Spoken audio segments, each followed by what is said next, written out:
Hello and welcome back to another episode of Outlanders. We are on episode 15, I believe, and today we're starting things off in the shopping district, where today I have been doing quite a few attempts in this maze, because recently my time of 120 actually got beaten by Chai. Actually, it was 131 last I left you, and I managed to get that down to 120, but Chai has somehow managed to get to 116, which is a very, very good score, and I got pretty close, as you can see, just not quite good enough. As we can also see, there have been a few other people trying to get through, and we got Nutria, the 6th entrant, to go through at 159, which is a pretty good score, and Nagrom, I think that says, at 229, which is not too bad either.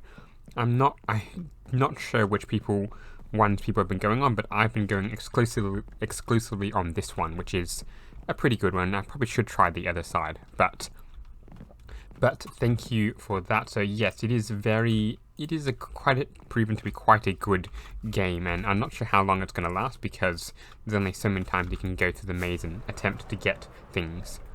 Anyway, as we go through things here, I just saw what is that? There was a rocket going through here. I'm not sure if any of you saw that as well, but you can see. Ah, yeah, that's just my own. Anyway, I'm getting very, very distracted. We're getting into this new shop, which I have no idea what it's going to sell, but I'm sure I'm going to be able to spy things off it. We also need to go get a few more leaves, actually, because I bought heaps, and I still need heaps more for future projects. So, what other things are there in here? Are there more leaves? There's nothing in here. There's heaps in there, and I'm definitely going to have to buy some. I think I will go for oak at some point. But anyway, let's head back to the base, because we've got a lot of things to get done today. Now, a lot of what I want to do actually involves this thing. It is a slightly expanded iron farm, a slightly expanded one on the design that I usually use, which is by Silent Whisper. And his one, I believe, is 16 by 16 and fits into a single chunk. Mine is actually 17 by 17 because it fits into this hole. That's basically the only reason why I've gone for that big. But what I do need to do is get a lot of villagers into these bits. I need to get 8 in here, 8 in there, 8 in there, and none over there. I have thought a little bit about how I can expand this thing so it's actually got more villagers, but the only way I can think of doing that is to actually have a lot more beds, and for that I'm going to need to take up a lot more room, which I'm not entirely certain is going to work. So I'm just going to stick with the normal program. But for that to happen, I actually need to get me some villagers. And of course, the best way to do that is a villager breeder, and not smash my face into the spruce leaves. So a villager breeder needs to happen somewhere around here, and I'm thinking probably either here or over here. I'm not exactly sure, because again, it's a lot of places to go. If I put it here, then I can directly put it into this portal that's over here as well, that portal, and that would actually work pretty reasonably well with the stuff around here. If I put it somewhere around here, I can still use the portals to connect it up to here, but overall it's still quite a bit of work to work out where I want it, and then to get 2 villagers in. I think I've got one now in my little starting village, but the other one has sadly disappeared, which is a little bit annoying, but we have to make do. So let's firstly figure out where we're going to put this thing, and then we can start building the very, very basic bones of it. Well, it took me a little bit of time, but you can see I've now got myself a little villager breeder station over here. So we've got this side over here, and then we still need to build the overworld one, but looks like this portal is the closest. But if we get through here, we can get that done pretty quickly. So I do need to get 2 villagers in, which is not going to be easy, but that shouldn't take too long. So now, if I remember, my villager breeder is just over here, hidden behind some hills. So I think we need to put the villagers in there. We need 2 dirt blocks. And we need to go like there. Need glass on each side. And that's almost ready. So I'm going to go get the villagers and put them in. Well, it took a lot longer to get that second villager in than I thought, but hopefully in a couple of seconds I should be able to see my first little baby villager. Yeah, not intern. Definitely not impaired interns in any way, shape or form. So we just need to get him out, or it out, and there we go. So a few more stacks of bread in, and we should be well on our way to getting the villagers that we need. We need at least 20. Hopefully they start throwing each other and they don't throw the bread into the ground, into the bit down here. So I'll stay around here for a little while, keep it going, hopefully, and see how they go. And after about 20 or so minutes, we've got ourselves, about 9 unpaid villager babies. Yes, that's right, I'm ripping the babies away from their parents and putting them straight to work where they're never going to move again. It's really fun. Yes, I'm really cruel. At least to villagers, yeah, I'm not cruel to anyone else, just, yeah, bear that in mind. While we're moving villagers around, I decided that I will also upgrade the farms so they are now fully automatic, just like I normally do. So, what I've got here is a full square. I think it's something like 19 by 19 or something like that. It's a square anyway. So, what do we need to do here? We need to put in leaves just to put in a little bit of a barrier. Because what I did here, because it's a square and because of the way I built the warehouse, I've had to put in this little barrier as well. So the leaves will be quite a good thing to make it look somewhat decent. Now, I got a whole stack of these leaves from Fluffy Unicorn's shop. It's the only person apparently who's selling leaves at the moment. So that will go well. Now, what do I want to do here is the question. So do I want to put the leaves all the way to the top, which actually looks pretty decent, or do I put a roof on this? Because that was going to prevent the villagers jumping around and destroying the blocks that we've got at the moment. It's not something I want them to do, so I'm going to have to think about that. But for the time being, I definitely want to put the leaves at least one more layer, because this is actually looking pretty decent. The green and the red together will work very, very well. So if I can get that on all of the walls, and possibly even here as well, and go all the way around, that should work very, very well. Actually, very, very much liking the way this is looking. It's very, very good looking. And here we go with another update. I have put in a little bit more what do you call them? I've actually put in some lighting and some leaves and some glass. And I really didn't prepare to say that, but here we go anyway. So the lighting, of course, will keep this, well, lit, since that's what light is supposed to do. Now, unfortunately, I did leave the villager that was here because I took a little bit long to get everything going. But hopefully, with my new villager, or villagers, I can put one in the middle here, and then roaming around through here. And I will have to load this guy up with a lot of carrots, and then he can start working away.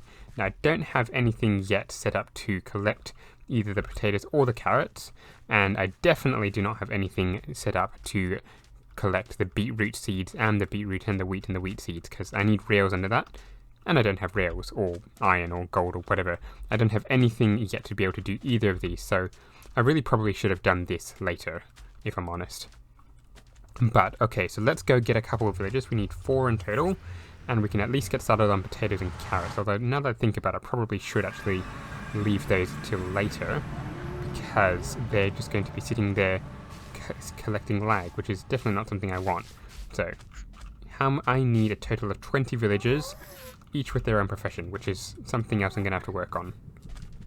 I've decided instead of doing the farms now, I'll probably do that in a future episode, possibly next episode. Instead of that, I'm going to be doing the iron farm instead. Now, I've got in my 20 or so bits, my 20 or so workstations. I need to get the beds in, which is not going to be easy because I don't have a lot of wood. I've got a lot of wood, I just don't need to have a lot of wool.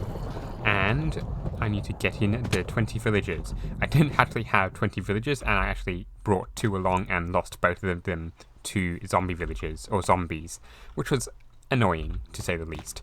But we can get our villagers in, we just need to get the beds, and it should be really done really soon. I actually built one of these in a different world, and didn't chunk a line and didn't do anything, but it seemed to work reasonably well. It was one of the first times I've built it very close to land, in fact over land. This is one of the first ones I'm designing that's going to go into the land instead of on top of water or whatever. And actually, now I think about it, it's one of the first times I'm building this design, because I did design one a little while ago which no longer works. So that was one that was specifically designed to go in the ground. I see no reason why this one shouldn't work. So now we have the arduous process of finding enough wool and whatnot for 20 beds. Not easy. I wonder if this is enough villagers. There's probably around 30 to 40 in there, and there's still more popping through, so that's quite a good thing. So, now becomes a very arduous process of carting them all the way over to the iron farm. One by one. I am not looking forward to this. But there's one. I've already got one over there. So, let's begin the process, and I'll come back in a couple of hours when I've finally got the iron farm working, hopefully. Fingers crossed. Well, it took a little bit of time and about 2 hours of effort, but I finally got all 20 villagers into their little pods. Now, I did also, while I'm building it, built a little bit of a tunnel down here, which isn't really the best because I probably should expand it a little bit more. But if we come down here, we can see this thing has been producing a little bit of iron and a few bits of other stuff that seem to go through. For some reason, the lava doesn't seem to burn any singular items that go through. Not exactly sure why, but I'm not going to be complaining too much. So, if we just put the string and the poppies like so, how do I collect that? Like so, and then the iron all the way across through here, that should work very nicely. There we go, and boom. So I'm not expecting to get too many string or too many poppies, but I am expecting to get a lot of iron. Now there is one flaw I found with this while building it, and it's that occasionally iron golem seems to spawn around here. I'm not exactly sure why. I'm guessing it's because it's in the spawning area, which is annoying. I'm going to have to work on that. If it does do that, then I'm going to have to figure out why, and if there's a way to make it stop doing that. Possibly carpet or glass or something similar to that will probably prevent this from becoming a spawning area. But that is something that I will have to investigate. But yes, it's looking very well. If I just AFK here for a while, I should have heaps and heaps of iron, which means of course heaps and heaps of hoppers. And after that, after transporting 20 villagers, I'm kind of bored. Well, not bored, I'm just kind of tired of transporting villagers. I think I've had enough for today. So I don't think I'm going to be working on the farm today, and I need to get back into first person so I can defeat this creeper, which would be a lot better if I had a sword. There we go. So, I'm going to do these farms later on, so I need to get in the villager to actually farm it all up. I need to figure out how I'm going to transport the stuff, and where I'm going to put it to. And I should not be trampling on the potatoes. Now, one thing that I did notice before I finish up is that these lights here do light up, but they only light up to about here or so. So I do need to figure out one system that's going to get me to light up this entire area. Now, I'm not sure if that means putting leaves at this height here, or if it means something else, because I'm not sure I want to limit the villagers to this. And yeah, because one of the things I'm thinking, or thought of, is that if I have leaves here, that means I can have a second layer of, say, potatoes on this side and carrots on here, but that means that on the other side I would want to do the same thing. And of course, with the way that potatoes and carrots, not potatoes and carrots, the way with wheat and beetroot work, you need rails, which I don't have a lot of, and it's going to be pretty obvious. So I'm not sure what I'm going to go for yet. But when I do, you're going to be the first to know it. So that's going to bring today's episode to an end, so thank you very much for watching. I'm not going to slam my face into the screen. Thank you very much for watching. I'll see you in the next one. Goodbye.